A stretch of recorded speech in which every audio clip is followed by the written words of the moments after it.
What happens when you mix your passion for photography with the most bargain basement deals that the internet has to offer? Over a year ago, I bought all of this from Temu, risking not just my wallet, but the most expensive camera gear that I own to see whether any of this will truly last, or whether they're just ticking time bombs waiting to destroy your expensive equipment. The results of this test changed the way that I look at budget photography gear forever. First up, we have this here. This is the Temu camera cage for the Sony A7 Mark IV. I have no idea how you pronounce that, but that's what we're calling it from now on. I bought this back in February of 2025. I had no expectations for this whatsoever. I have never used a cage before. I bought it because I saw the rig that Hayden Pedersen was running. He runs a small rig full cage on his Sony A7S III. I loved the feeling of that and the weight of it too. I didn't want to spend $200 to $300 on a full cage for my Sony A7 Mark IV from whatever other brand offers them. I went on to Temu and see if I could find something cheaper. This cost me $80. My first thoughts were, this kind of looks shit. The thumb screw on the back is oddly loose, and it honestly just doesn't feel super solid. This thing surprised me. This has been featured in every single video since February 2025. It even went overseas with me to New Zealand. It's been in and out of bags, it's been on flights, and over a year later, this thing still stays on my camera. This thing doesn't leave. It hasn't actually been taken off since I put it on, except for right now, because of this video. The test was literally a full year of using it on my camera, and it survived. It has done so damn well. This is the best purchase I've ever made from Temu. But if you think this is awesome, wait until you see the next one. Before I show you the next one, let me ask you this. Have you ever been walking around with your camera and thought to yourself, man, I'd love to just not hold my camera right now, but I want it in a very easily accessible spot without using a neck strap or a wrist strap? Allow me to introduce to you the Temu's bag clip. When I bought this over a year ago, I raved about it. Now, the most expensive item I have on this list is actually this right here. This is a bag mount for your camera. It's actually pretty damn awesome. This goes onto your camera, and then this goes onto your bag. With that, this slots straight in, and that is meant to make your camera not go anywhere. When I bought this, it was $22 Australian. It's made out of anodized aluminium, and it actually feels pretty damn good in your hands. It doesn't actually feel that cheap. And for a no-name brand like Plus, that's fantastic. Now, another competitor brand of this same product is about $105. The fact that this is about a quarter of the price, that's pretty damn awesome. Let's see if it holds up. The way you're meant to install this is find a spot on your camera bag that feels good. I'm actually going to install mine down here as it feels quite good, quite a comfortable spot. You undo these nuts here, these bolts. Don't take them all the way out. There is a spring inside this part here. This one, on the other hand, if you just undo this part, will actually swing back and forth. We need to orientate it this way. So then this goes here, goes through here, and then tighten that up as much as it will go. Take out this mounting point here, put that on your camera, just like with every tripod you've ever owned. Tighten it up, make sure it doesn't move, and then clip it straight in, tighten up this nut here, and now you're good. Make it your camera that hangs off your bag right there. Now, with this tightened up, it shouldn't be going anywhere at all, including if I jump. Let's run. That was uncomfortable. Actually, yeah. That's kind of not too great on your ribs. Now look, apart from it actually being painful, that's not what you're going to be doing. Realistically, you're going to be walking around and you're going to be just chilling, you know? You're not going to be doing anything crazy. You're just going to walk around and have it resting so you can have your hands free. And with that, like, this is really, really good.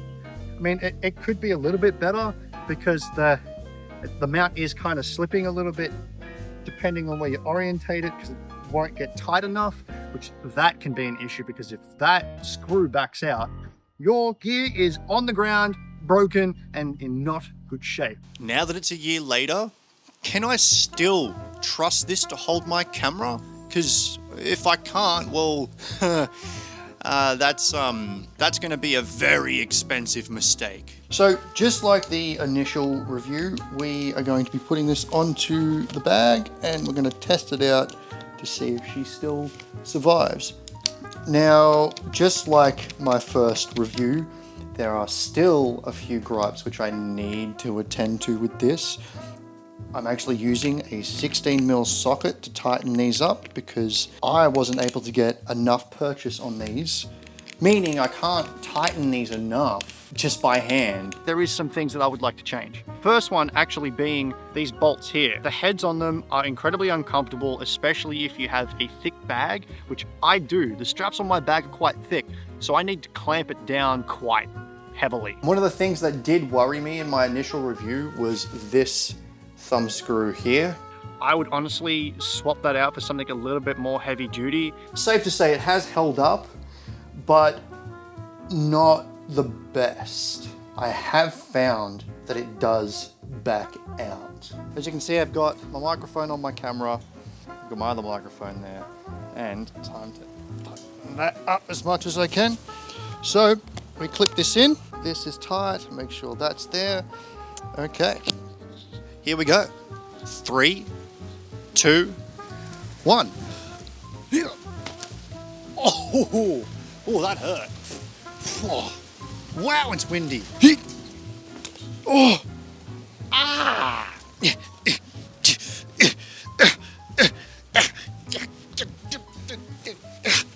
Well, she's still holding up.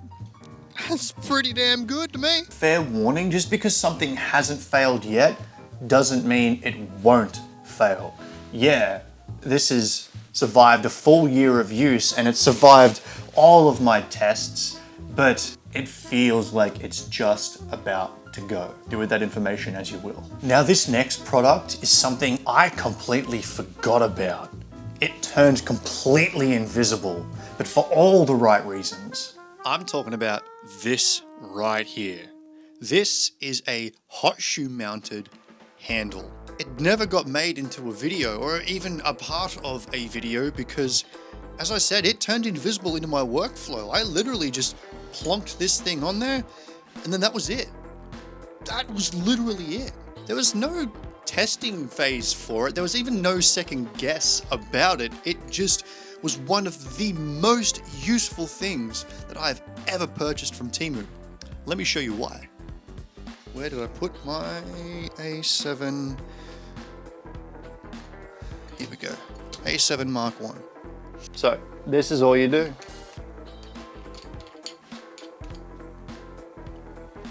Now you've got yourself a grip. This has been so invaluable in my workflow because sometimes I don't need to actually put my camera away. I just need easy access without holding it like this. There's not much else I can say about it. I just use it. And I think that's probably the best sign of a product. It integrates into your workflow so seamlessly that it's just invisible. It's just another thing. Now, that doesn't mean that this grip is perfect. I would love the ability to be able to mount it to a thread, but the other thing is that there's not enough purchase on this to stop it from wiggling loose. So the way that I've found around that, there are little round slots just on the brass thing there. What I do is I usually keep just a little bit of where did I put it? Good job, Marl. Trying to talk about how you use something and you've lost it. I usually have some kind of Allen key or maybe even this little screwdriver tip in my bag. So then I can just plonk it in one of the holes and then I have so much more leverage. And now, she don't move. She's solid.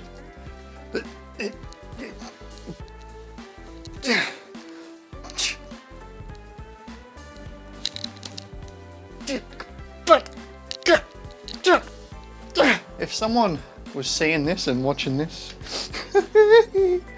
I do just want to give you a quick warning. If something like this disappears into your workflow as seamlessly as it has with mine, you have made yourself a cracker of a purchase. This is a hot shoe to 1/4" thread mount. I bought this so I had an extra angle for POV photography. When I bought this, it almost fell off my camera. This thing here has been absolutely invaluable. I mean, sure, it's made of plastic, but it doesn't feel like it's going anywhere. And look, I'm like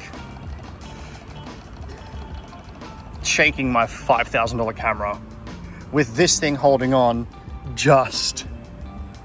Oh, wow.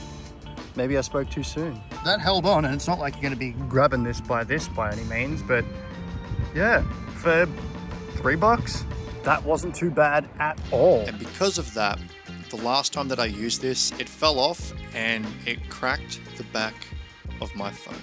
That being said, it does do what it says on the tin. You can thread this into your hot shoe mount just as is, just like this, and it goes in.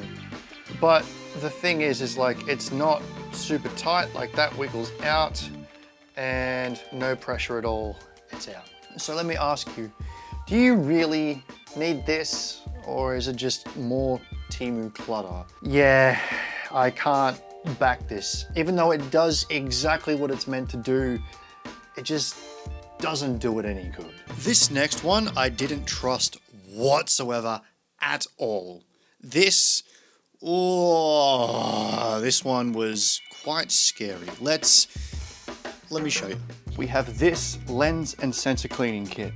Arguably the most important maintenance tool for any photographer. This one was $19, and this is either going to save my gear or it's going to ruin them. Let's find out which one it is. I have two cameras here. I've got a Sony a7 Mark I. This sensor is dirty. I don't think I've ever cleaned it, and it's been through the ringer, especially with having this lens on it, which offers no protection. We also have a Sony a6000. This isn't mine, this is a friend's. I don't think it's ever been cleaned either. I don't think he knows the first thing about camera maintenance, but we're going to see how it's going to fare against both. This was advertised as a full frame sensor cleaning kit. Let's open her up and see what we've got. Okay, we've got this.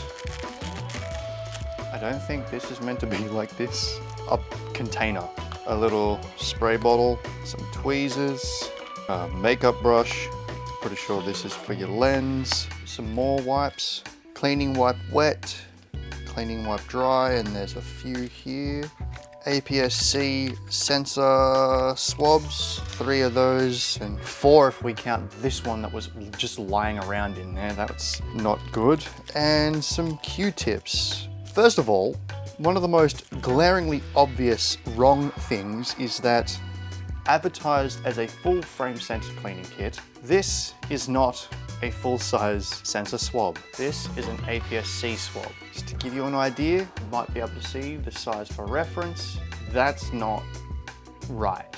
Now with the APS-C sensor, you can see it fits pretty much perfectly, edge to edge. That's exactly what you want. Luke, I'm very sorry for what is about to happen to your camera.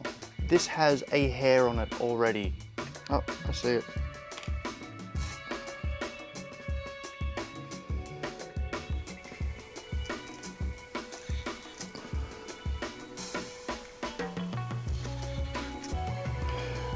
That made me severely uncomfortable. A year later, I've still got that kit. It's just a little different. There is no way in hell that I'm letting this touch my sensors. But what this sensor cleaning kit here is actually perfect for is cleaning your lenses. It is so perfect.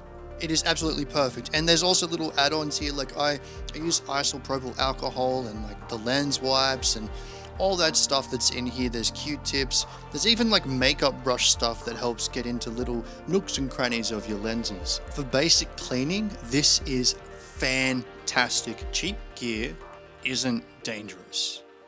Blind trust is. After over a full year of using Temu gear, most of it is, well, it's average. But then there's the few gems I never reviewed because they just worked. So consider this your warning. Don't judge a product by its price. Judge it by what actually holds up when you use it.